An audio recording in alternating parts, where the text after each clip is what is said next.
مطمئنم همتون کانتور لب زیاد دیدین، اما قرار طبیعی ترین و نچرال ترین و بهترینش رو توی این ویدیو ببینید. میخوام بهتون یاد بدم چجوری خیلی طبیعی به لباتون حجم بدین و کاری کنید که بزرگتر به نظر برسه. اولین کاری که میکنم اینه که پوست لبم با یه کرم پودر یا کانسیلر بی‌رنگ میکنم. نیاز داریم به یه مداد سفید مات. این قسمت از لبو که با براش نشون میدم میبینید بالای خط لب اصلی خودم یه خط سفید داره. من میام با مداد سفیدم بالاتر از خط سفیدی که روی خود لبم هست یه خط ایجاد میکنم، یعنی خط لب میکشم.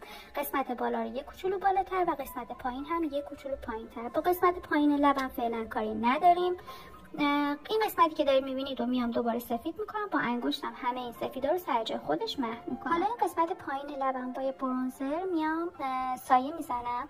با این کار خطای دید ایجاد میشه که انگار لبم خیلی بزرگه و پایینش سایه افتاده. حالا با یه خط لب رنگ نور یه کوچولو بالاتر از اون خط لب سفید خط لبم رو میکشم. قسمت بالا به همیشه، قسمت پایین هم دقیقاً به همیشه. کنارهای لبو خیلی بالاتر نکشید چون لب خیلی گشاد نشون میده. حالا با خط لبم همون قسمتایی که خط لب سفید کشیدم هم قشنگ کاور میکنم که انگار خط اصلی لب خودمه. حالا میرسیم به رژ زدن. دو رنگ رژ نیاز داریم که من از برند بیولیست استفاده میکنم. باید توی توناژ باشن رژا.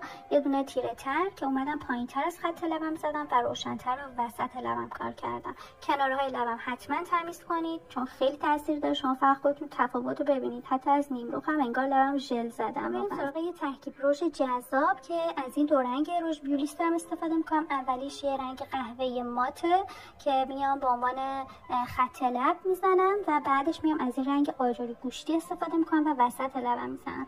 هیچ وقت رژ رو تک نزنید. وقتی رژ توی یه طیف باشه ولی یه دونه تیره تر یه دونه روشن‌تر واقعا خیلی زیبا میشه. ترکیب رنگ بعدی سرخابیه که میام دور لبم از رنگ سرخابی تیره تر استفاده میکنم و وسط لبم از این رنگ گوشتی صورتی استفاده میکنم. اگه میخواید مثل حرفه‌ای یا رژ بزنید حتما باید این کار رو انجام بدید. واقعا خیلی خوشگله. اینم از رنگ‌های رژ لب بیولیست که فوق‌العاده‌ان.